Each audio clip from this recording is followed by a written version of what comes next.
The strange ship appeared without warning. One moment, the space around Mars was empty.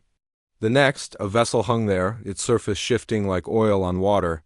The alarm bells rang throughout Mars Research Station, waking Captain John Miller from a fitful sleep. John rushed to the command center, his heart pounding. The staff moved around him in controlled panic. Screens showed the alien ship from different angles. It didn't look like anything humans had built. It had odd angles that seemed to change when you weren't looking directly at them.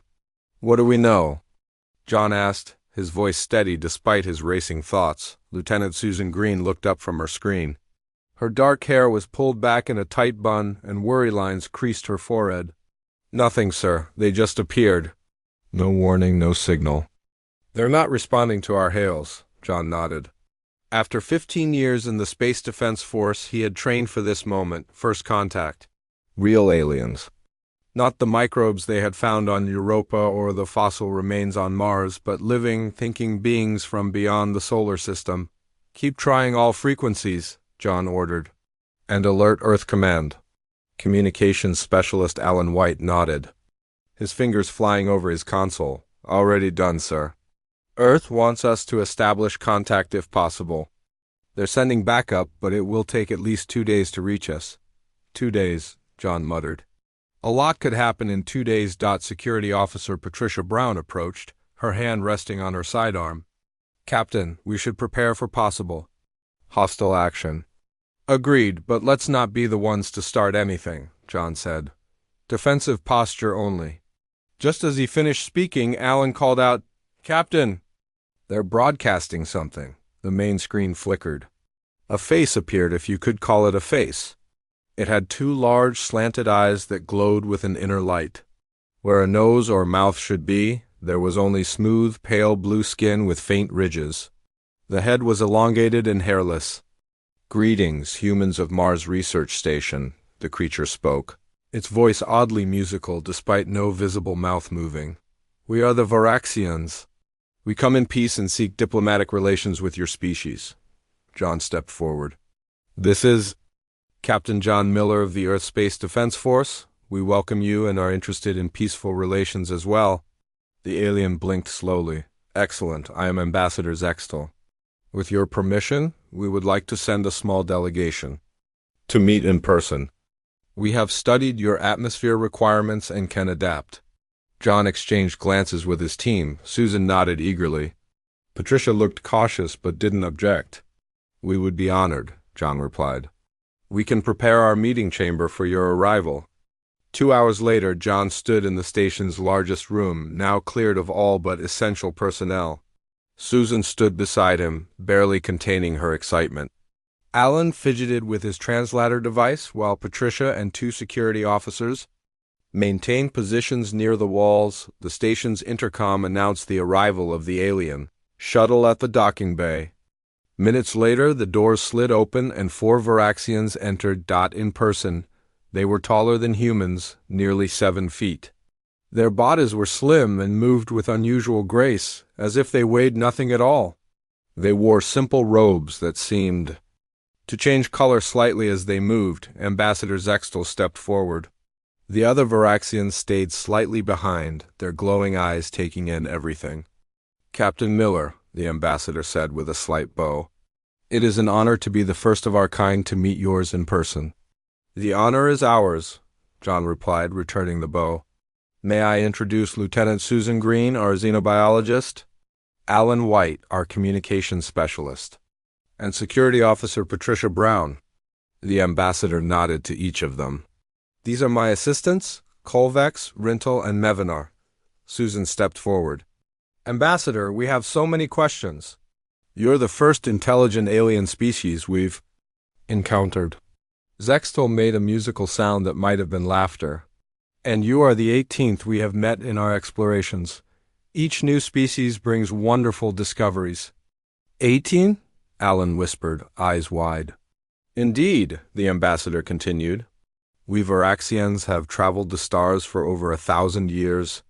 We seek knowledge and peaceful exchange with all intelligent life." John felt a mix of relief and awe. Not only were they not alone in the universe, but these aliens had a long history of peaceful contact. We have much to learn from you. As we do from you, Zextal replied. Our initial scans of your world and colonies show remarkable adaptability and creativity. We are particularly interested in your arts and literature. The meeting continued. For another hour, the Varaxians explained their society of peaceful civilization spread across 12 star systems. They were governed by a council of elders with emphasis on scientific discovery and cultural exchange. Then the ambassador said something that caught everyone by surprise. Before we proceed further, there is something you should know about our species. We are telepathic. We primarily communicate through direct mind-to-mind contact. The room went silent. Patricia's hand moved slightly closer to her weapon. Telepathic? Susan asked, fascination overriding caution. You can read thoughts? In a manner of speaking, Zextal explained. With permission, of course. It is how we truly come to understand new species. Words alone can be ... imprecise. John considered this. Earth's leaders would need to know about this ability before formal diplomatic relations could begin. Yet this was a crucial moment showing trust might be essential. Would you be willing to demonstrate? John asked. Perhaps with me? The security team tensed. Susan looked both worried and intrigued. It would be an honor, Zextal said. The process is simple and harmless. I will only observe surface thoughts that you are willing to share, John nodded. What do I need to do? Simply stand still and try to relax your mind. I will establish a gentle connection. John stood straight, hands at his sides. He tried to clear his mind, thinking of peaceful things, the lakes back on Earth where he used to fish with his father, the face of his wife Kate, the laughter of his daughter Lily on her 5th birthday. The ambassador stepped closer and raised long, slender fingers to hover near John's temples, not quite touching. The alien's eyes glowed brighter. For a moment, nothing seemed to happen. John felt a slight warmth in his head like sunshine on his face. He continued thinking of Earth, his family, his hopes for peaceful contact. Then he remembered his military training, the scenarios they had run for hostile alien encounters. He recalled the defensive capabilities of the station, the weapons systems, the evacuation protocols. His mind, trained to assess threats, automatically began running through contingency plans. The change was instant and terrifying. Ambassador. Zextal's eyes widened to an impossible size. The glow intensified until it was painful to look at. The alien's mouth, or where a mouth should be, suddenly split open in a jagged line, revealing nothing but darkness inside. A scream erupted from the ambassador, a sound no human throat could make. It was high-pitched and multi-toned, like several people screaming at once. The sound cut through everyone's heads like a knife. The ambassador's assistants rushed forward, but too late. Zextal's body went rigid, then collapsed to the floor, limbs twitching violently. What did you do? Kovacs demanded, kneeling beside the fallen ambassador. Nothing, John said, stepping back in shock. I just stood there. The other Varaxians gathered around their leader, making musical sounds that somehow conveyed distress. Mevanar looked up at the humans, eyes pulsing with what might have been fear. We must return to our ship immediately, Kovacs announced. Do not follow. Do not attempt communication until we contact you. The Varaxians lifted their unconscious leader and hurried from the room, moving with surprising speed. Within minutes, they had returned to their shuttle. John and his team watched on the monitors as the small craft rejoined the main vessel. Almost immediately, the alien ship moved away from the station, taking up a position twice as distant as before. What just happened?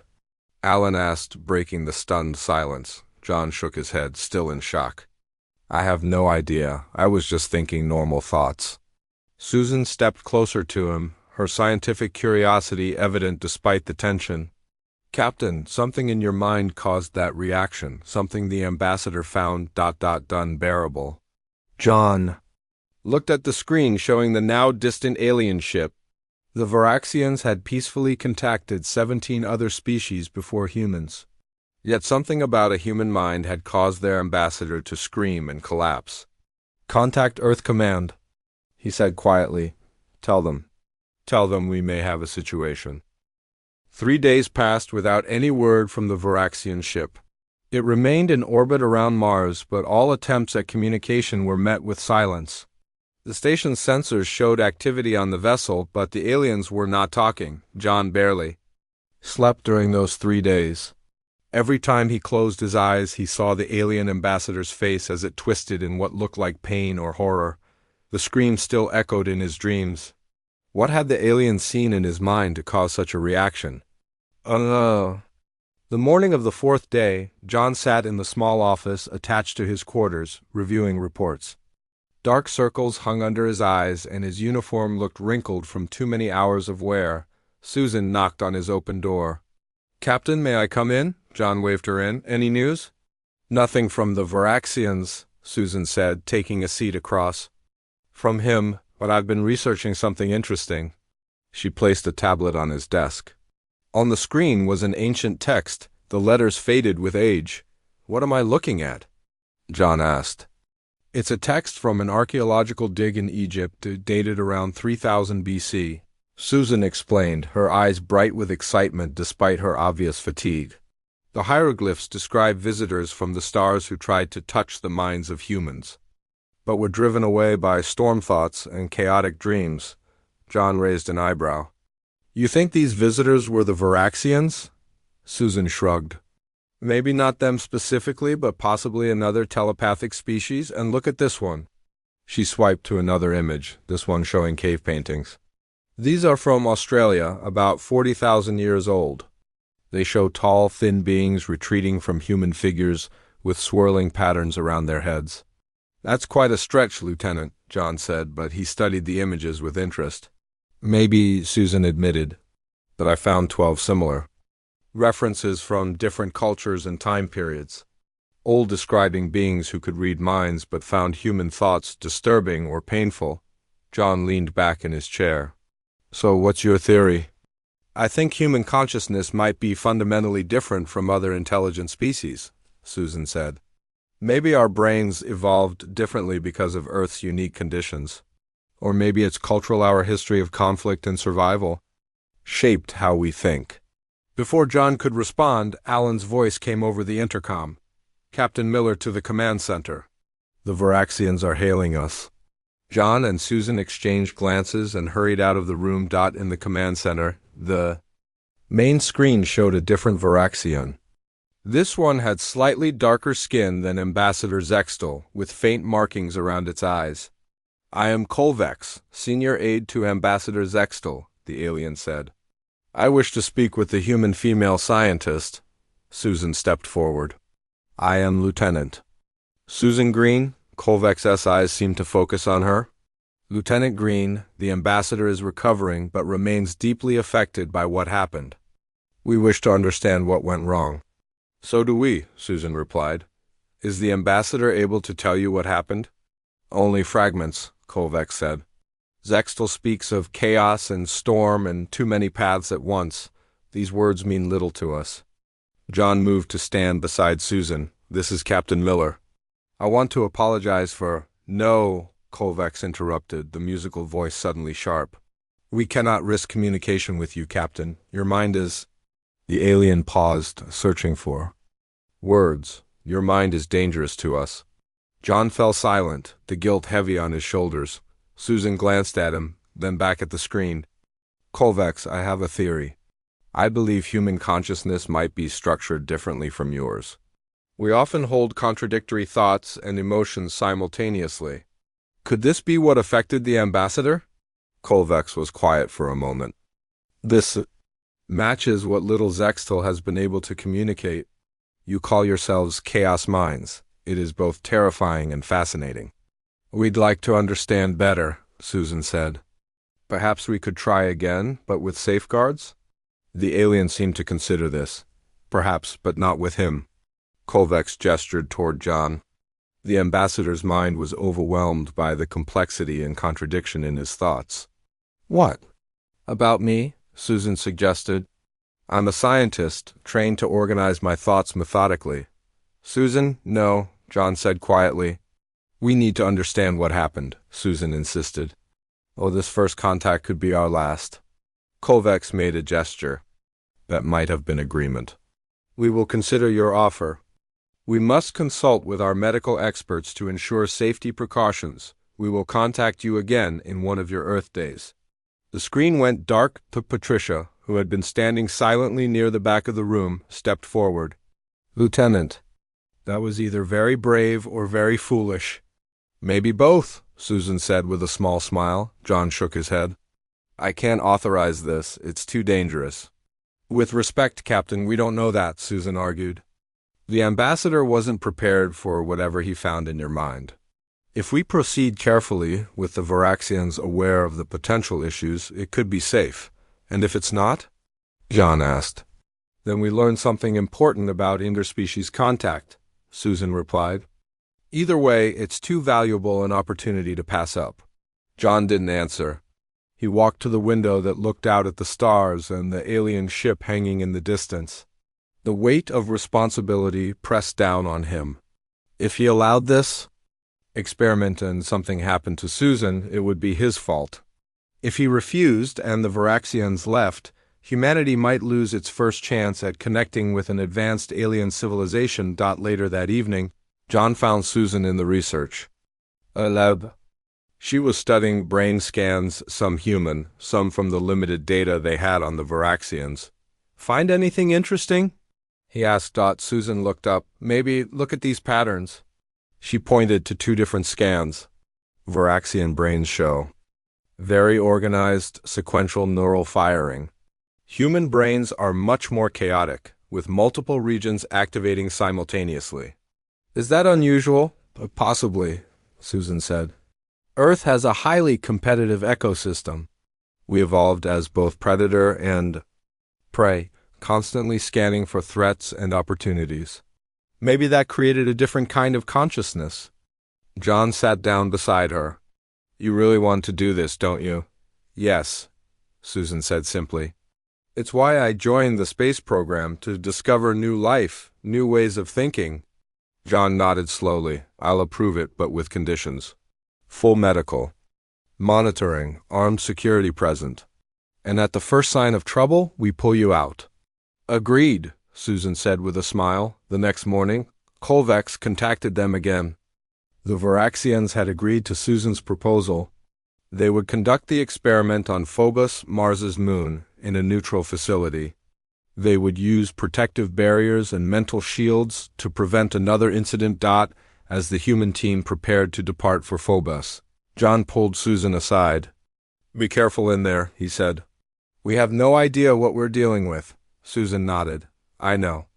But think about it, Captain, if our minds are so different that they can harm a telepathic species just by being read, what does that say about humanity? What makes us so unique? John had no answer. He only knew that in 3 hours, another alien would attempt to read a human's mind. And this time, he hoped no one would scream.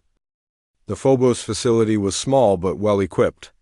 It had been built as a neutral meeting ground for different Earth nations and corporations working in space. Now it would host the first controlled telepathic exchange between humans and aliens. Susan sat in a plain chair in the center of the main room. A transparent barrier separated her from the area where Kovacs would sit. The barrier wasn't physical protection. A telepathic alien wouldn't be stopped by plastic or glass, but it provided a psychological boundary that both species agreed might help. John and Alan watched from an observation room with 2 other Varaxians. Patricia and her security team stood by, weapons not drawn but ready if needed. Are you sure about this? John asked through the communication system. Susan nodded. Yes, Captain, I'm ready. Kovacs entered and sat across from Susan, the alien. Moved carefully as if approaching a dangerous animal. Lieutenant Green, I will explain the process before we begin. Unlike Ambassador Zextel, I will approach your mind very slowly and withdraw at the first sign of distress, either yours or mine. I understand, Susan said. Should I try to think about anything specific? Simply allow your thoughts to flow naturally at first, Kovacs said. Later, if all goes well, we may try more directed exchanges. The alien raised long fingers near. its own temples. I will begin now. Susan took a deep breath and tried to relax. She focused on her breathing, on the cool air of the room, on the fascinating situation she found herself in. She was a scientist about to experience something no human had successfully done before: direct mental contact with an alien intelligence. At first, she felt nothing. Then came a gentle warmth at the edges of her mind, like stepping from shade into sunlight. It wasn't uncomfortable, just noticeably different. I feel something, she said quietly. A warmth. Kolvek's eyes glowed slightly brighter. Yes, that is the initial contact. I am proceeding very carefully. Your mind is unusual to us, full of many paths and patterns. The warmth spread, becoming more like a gentle pressure. Susan remained calm, curious about the process. She wondered what her thoughts looked like to the alien, how human consciousness appeared to a species that could directly perceive it. Your curiosity is strong, Kolvex commented. It flows in many directions at once. Can you hear my specific thoughts? Susan asked. Not words exactly, the alien replied. More like currents and colors and shapes. Your wonder about how I perceive your mind creates spirals of light in my perception. John watched intently from the observation room. So far, everything seemed to be going well. Kolvex showed no signs of distress, and Susan appeared fascinated, rather than uncomfortable. I will try to go slightly deeper now, Kolvex said. Please remain calm. The pressure in Susan's mind increased. She could almost feel the alien's presence now, like someone standing just behind her in a dark room, sensed but not seen. I'm going to try something, Susan said. I'm going to focus on some complex human concepts. I want to see how you perceive them. Before anyone could respond, Susan began thinking about love, not simple affection, but the complex, contradictory emotion that humans experience. She thought about how you can love someone deeply yet still be angry with them. How you can miss someone terribly while also enjoying the freedom of their absence. How love can bring both the greatest joy and the most painful sorrow. Kolvex made a strange sound, something between a gasp and a musical note. The alien's fingers trembled. Are you all right? Susan asked quickly. Yes, Kolvex said, voice strained, but that was intense. Your concept of love contains so many opposites, all existing together. John moved closer to the window, separating them from the experiment. Should we stop? No, Kolvex said. I am managing. Please continue, Lieutenant. This is valuable data. Susan nodded. She shifted her thoughts to humor, the strange human ability to find pain and surprise funny, the way we laugh at the unexpected and the incongruous. She thought about irony, about laughing through tears, about jokes that hurt and truths hidden in comedy. Kolvex's body swayed slightly. How do you manage these contradictions? They exist together in your mind without resolution. That's just how humans think, Susan replied. We live with contradictions all the time. She shifted again, this time to the concept of mortality, the human awareness of our own eventual death. The fear of it alongside the acceptance. The way we plan for a future we know we might not see. The hope and dread that exist side by side. In our plans and dreams, this time Kolvex visibly recoiled. The alien's hands dropped and its glowing eyes dimmed momentarily. Enough, Kolvex said, voice shaking. I need a moment. John stepped forward. That's it. We're ending this now. No. Both Susan and Kolvex said simultaneously. The alien's breathing steadied. I am well enough to continue. This is difficult but manageable, and extremely informative. After a brief rest, they resumed. This time, Kolvex asked questions, and Susan answered both verbally and by focusing her thoughts. How do you function with such contradictory thoughts? Kolvex asked. Our minds process one path of thought at a time in sequence. Yours branch and loop and oppose themselves. It's just normal for us, Susan explained. We don't know any other way to think. Is it really so different from how other species think? Yes, Kolvex said simply. The 17 other intelligent species we have contacted all think in patterns, similar to ours, orderly, sequential, harmonious. Some faster, some with different sensory bases, but all compatible. Susan considered this. Maybe Earth's complex ecosystem shaped our minds differently. We evolved facing many types of threats and opportunities. Maybe we needed to hold contradictory ideas to survive. That may be true, Kovacs agreed. Your planet seems unusually diverse and challenging. The experiment continued for another hour. By the end, Kovacs appeared tired but excited. The alien had managed to maintain contact with Susan's mind without the extreme reaction that Ambassador Zextel had experienced. When they finally finished, everyone gathered in the facility's conference room. Kovacs explained what they had learned. Human consciousness exists in a state that would drive most Voraxians to madness if experienced directly, the alien said. You think in ways that are fundamentally different from any species we have encountered. You hold contradictory thoughts and emotions simultaneously. You question yourselves constantly. You imagine many possible futures at once. Is that why the ambassador collapsed? John asked. Yes, Kovacs confirmed. Zextel was unprepared. And Captain Miller's military mind seems particularly chaotic to us. You are trained to consider multiple threats and responses simultaneously, are you not? John nodded slowly. That's right. Threat assessment, contingency planning, it's second nature. To us, it was like a storm of conflicting data, Kovacs explained. Beautiful but overwhelming. Susan leaned forward. But you managed to connect with my mind without collapsing. I was prepared and cautious, Kovacs said. And your scientific mind, while still chaotic by our standards, has more structured patterns than the captain's combat-ready thoughts. The implications dawned on everyone in the room. Human consciousness, the very way humans thought, was alien and potentially dangerous to the Voraxians. Their minds, evolved for harmony and sequential processing, couldn't easily handle the contradictions and parallel processing that came naturally to humans. What does this mean for relations between our species? Susan asked. Kovacs was quiet. For a moment, it means we must proceed with great care. Some among my people will see humans as a threat, simply because of how you think. Others will be fascinated and want to learn more. Ambassador Zextel is already showing interest despite the trauma. And you? John asked. What do you think of us now? I think, Kovacs said slowly, that the universe is more diverse than we imagined. Your chaos minds are strange to us, but they have clearly served your species well. Perhaps there is much we can learn from each other if we can find safe ways to communicate. As they prepared to return to their respective ships, Susan felt both excitement and concern. They had discovered something profound about humanity's place in the cosmos.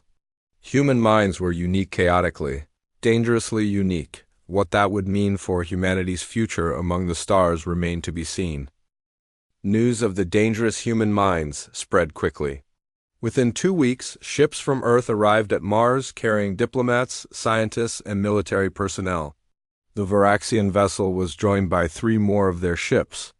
The small space around Mars became crowded with activity. John watched from the window of his office as shuttles moved back and forth between the human and alien vessels. The first panic had settled into cautious diplomacy. Teams of scientists from both species were working together to understand the differences in their minds. Susan had become the unofficial human expert on Voraxian psychology. She spent most of her time either in meetings with the aliens or reviewing the data from her telepathic session. Captain, you should see this, Susan said, entering his office with a tablet in hand. Her eyes were bright with excitement despite the dark circles underneath them. She hadn't been sleeping much. What is it? John asked, turning from the window. The Voraxian Council sent their preliminary report on humans, Susan said, placing the tablet on his desk. They've been sharing it with other species they've contacted. John picked up the tablet and began to read. The report described humans as chaos minds with dangerous thought patterns that could infect and destabilize Voraxian society. It recommended limited contact with humans and suggested containing them to their own solar system until further study could be completed. They see us as a threat? John said quietly. Some of them do, Susan agreed, but not all. Ambassador Zextel has recovered and has become one of our strongest advocates. And Colvex has formed a research group dedicated to studying human consciousness. John put down the tablet. Still, this isn't good. If other alien species see us as dangerous before we even meet them, it could isolate Earth. Or make them fear us, Susan pointed out, which might not be entirely bad from a strategic perspective. John gave her a sharp look. You sound like General Peterson. William Peterson had arrived 3 days ago as Earth's military representative. The general saw the discovery of humanity's unique mental patterns as a potential weapon. He had already proposed creating a special unit of mental warriors, whose thoughts could be used offensively against telepathic species. I don't agree with the general's approach, Susan said quickly. But we can't ignore the reality. Our minds are different in ways that affect interspecies relations. Before John could respond, Alan's voice came over the intercom. Captain Miller, you're needed in the communications center immediately. We have a situation. John and Susan hurried through the station corridors. When they arrived at the communications center, they found it buzzing with activity. Alan sat at his console, his face tense. What's happening? John asked. We detected an unauthorized transmission from one of the Varaxian ships, Alan explained. They were attempting to access our network. We've blocked it, but they were targeting our main communication systems. Patricia stood nearby, her security team on high alert. It looks like sabotage, Captain. They were trying to plant some kind of program in our systems. Have you contacted their ships? John asked. Yes, sir, Alan replied. Ambassador Zextel claims no knowledge of the attempt and is investigating. But the transmission definitely came from one of their vessels. General Peterson entered the room, his face grim. This is exactly what I warned about, Miller. They see our minds as a threat and are taking action. We need to respond with strength. We don't know that's what's happening, John argued. It could be a misunderstanding or a rogue element. The general's face hardened. Don't be naive. They called us dangerous in their own report. They're trying to contain us before we can spread among the stars. The debate was interrupted when a message came through from the main Varaxian ship. Ambassador Zextel's face appeared on the screen. The alien looked distressed, its normally smooth features rippled with emotion. Captain Miller, we have identified the source of the unauthorized transmission, the ambassador said. A faction among our crew believes human consciousness poses an existential threat to our species. They attempted to disable your communications as the first step in isolating your kind. What are you going to do about it? General Peterson demanded, stepping into view of the screen. The ambassador's eyes dimmed slightly. The individuals responsible have been confined. But I must be honest, their views are shared by many Varaxians. Your chaotic thought patterns frighten my people. We have no intention of harming anyone, John said. But we won't allow ourselves to be contained either. I understand, Zextel replied, which is why I wish to address both our species. Despite what happened during our first contact, I have developed a fascination with human consciousness. I have been studying it from a safe distance. What are you proposing? Susan asked, joining John in front of the screen. A new approach to understanding each other, the ambassador said. One that might bridge the gap between our different forms of consciousness. The meeting was set for the next day. Representatives from Earth and the Varaxians would gather on the Mars Research Station. Ambassador Zextel would present a proposal for moving forward. That evening, John found Susan in the lab, analyzing brain scans again. Do you think this is going to work? He asked, sitting across from her. Susan looked up from her work. I don't know, but something has to change. Right now, fear is driving both sides. Peterson wants to weaponize our minds, John said. He's already talking about training people to project particularly chaotic thoughts as a defense against telepathic species. And some Varaxians want to quarantine us like a virus, Susan replied. Both approaches end badly. John nodded slowly. What do you think the ambassador has in mind? I'm not sure, Susan said. But Kolvex mentioned something about interface technology. The Varaxians have devices that can translate mental patterns into different forms. Maybe they found a way to filter human thoughts into something they can process safely. The next morning, the station's largest meeting room was filled with humans and Varaxians. General Peterson sat with his military advisors on one side. Earth diplomats occupied another section. John, Susan, and the station crew sat in the center. The Varaxians arranged themselves on the opposite side of the room. With Ambassador Zextel at their head, the ambassador stepped forward. Since recovering from the collapse, Zextel moved with new confidence. The fear that had been evident in the other Varaxians when looking at humans was absent in the ambassador's glowing eyes. Humans and Varaxians, Zextel began, we stand at a critical moment. The discovery of human chaos minds has created fear and uncertainty. Some see danger. Others see opportunity. Both are correct. The ambassador gestured to a device that had been set up in the center of the room. It looked like a silver helmet connected to a small console. This is a neural interface, Zextel explained. We use similar technology to communicate with non-telepathic species, but this version has been modified based on what we've learned about human consciousness. Susan leaned forward, her scientific curiosity clear on her face. What does it do? It would allow Varaxians to experience human thought patterns in controlled, filtered doses, the ambassador explained. And conversely, it would let humans glimpse our more sequential, harmonious thinking. General Peterson scoffed. So you want to wire our brains to your machines? That sounds like a security risk. It is a risk for both our species, Zextel acknowledged. But without understanding, fear will prevail, and fear leads to conflict. The room fell silent as everyone considered the implications. The interface represented a possible bridge between two fundamentally different forms of consciousness. But it also required trust that neither side fully felt yet. I'll try it, John said suddenly, standing up. All eyes turned to him. Captain, I don't recommend, the general began. With respect, sir, this started with my mind, John interrupted. It should continue with me, Ambassador Zextel's eyes brightened. Your courage honors us, Captain Miller.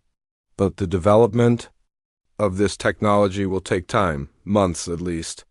Today, I merely propose that we begin the work together, rather than apart. The vote that followed was close, but in the end, both humans and Varaxians agreed to pursue the Neural Interface Project. It would be a joint effort, with safeguards and oversight from both species. As the meeting broke up, John approached the ambassador. May I ask you something? Of course, Captain, Zextel replied. What did you see in my mind? John asked quietly. What was so terrible that it made you collapse? The ambassador was silent for a moment. Not terrible, Captain, overwhelming. Your mind contains so many paths, so many possibilities, all existing simultaneously. It was like stepping from a quiet room into a storm of light and sound and motion. But now you want to study our minds more closely? Yes, Zextel sighed. Because in that storm, I glimpsed something my people have never known, a different way of being. Chaotic, yes, but also creative and resilient in ways we can barely comprehend. As John watched the ambassador walk away, he wondered what the future would hold. Humanity's chaotic minds had frightened the aliens, but also fascinated them. Whether that would lead to friendship or conflict remained to be seen. 5 months passed. The Neural Interface Project moved forward despite setbacks and concerns from both sides. Teams of human and Varaxian scientists worked day and night, combining their different approaches to solve the complex problems of translating one form of consciousness to another. John watched the progress with cautious hope.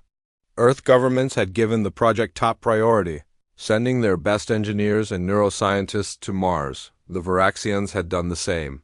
Bringing experts in telepathic technologies from across their 12 star systems, Susan had become one of the project leaders, working closely with Kolvex.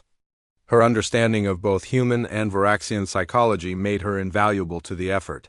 One morning, John received a message from Susan asking him to come to the main laboratory. When he arrived, he found her standing with Kolvex next to what looked like two comfortable chairs with silver helmets suspended above them. "Captain," Susan said, her face glowing with excitement, "we're ready for the first full test." John looked at the chairs warily. "You're sure it's safe?" "As sure as we can be without actually testing it," Susan replied. "We've run thousands of simulations." The interface should allow controlled, filtered exchange of thought patterns between a human and a Varaxian. Who's going to be the test subjects? John asked, though he already suspected the answer. "I will represent the Varaxians," Kolvex said. "And we hoped you would represent humans, Captain. Your mind, which first triggered our awareness of the differences between our species, seems the most appropriate." John hesitated. The memory of Ambassador Zextel screaming and collapsing still haunted him. What if the interface failed? What if his chaotic human thoughts hurt Kolvex despite the filters and safeguards? "There are risks," Susan acknowledged, reading his expression, "but we've built in every protection we can think of. The connection will start very weak and increase gradually. Either participant can terminate it instantly." John took a deep breath. "When do we start?" The test was scheduled for the next day. Representatives from both species would observe. The data collected would determine whether the project continued or was abandoned. That night, John couldn't sleep. He paced his quarters, thinking about everything that could go wrong. He wasn't afraid for himself, but for what might happen to Kolvex, to the fragile peace between humans and Varaxians. When morning came, John made his way to the laboratory.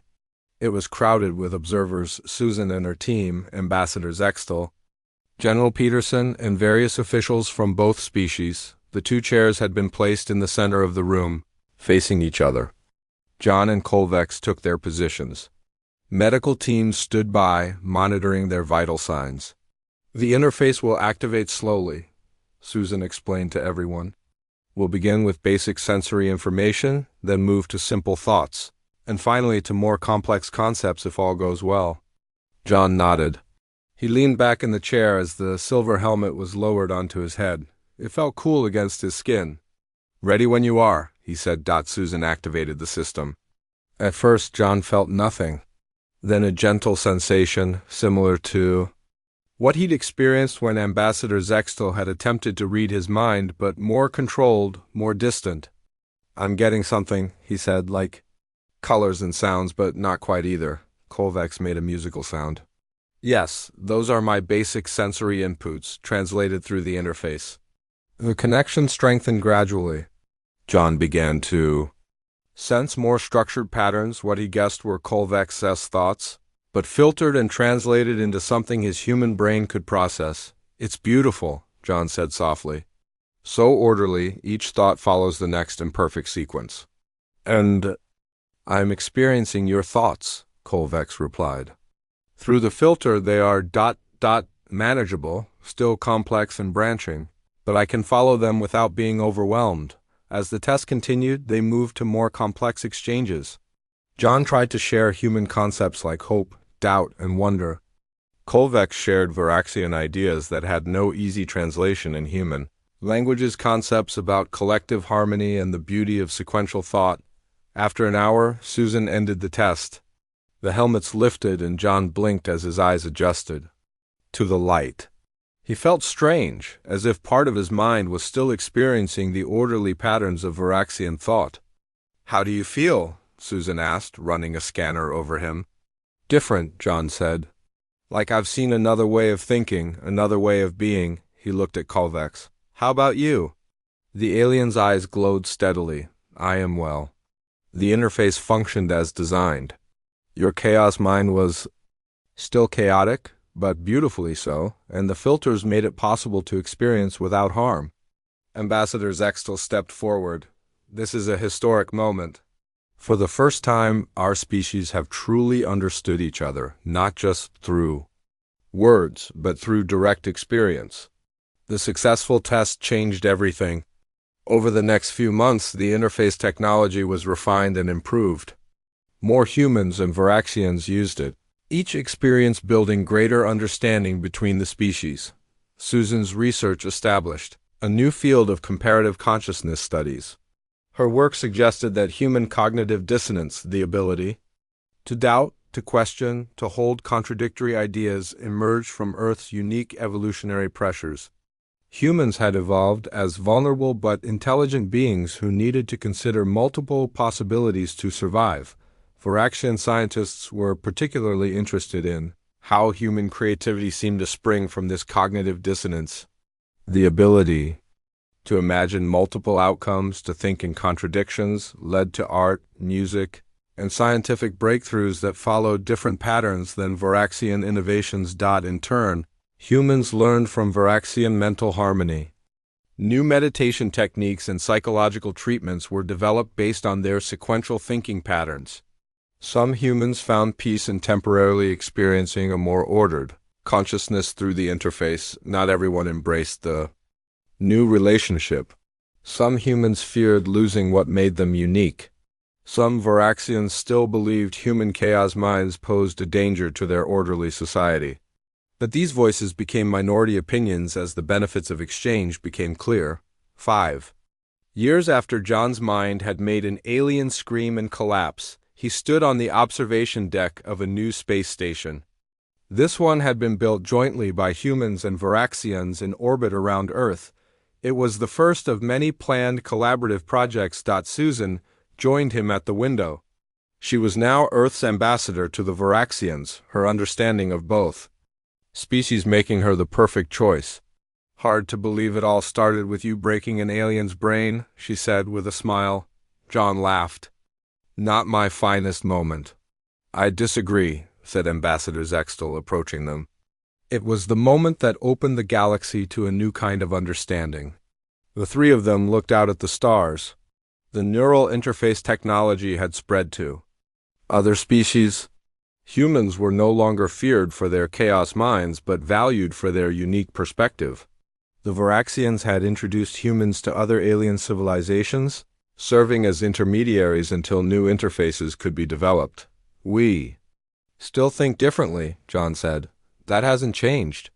And it should not change, Zextel replied. The universe needs both harmony and chaos, sequence and contradiction. As they watched a Varaxian ship dock with the station, John reflected on the journey of the past 5 years. A moment of trauma had led to breakthrough. Fear had given way to understanding. Different minds had found ways to connect without losing what made them unique.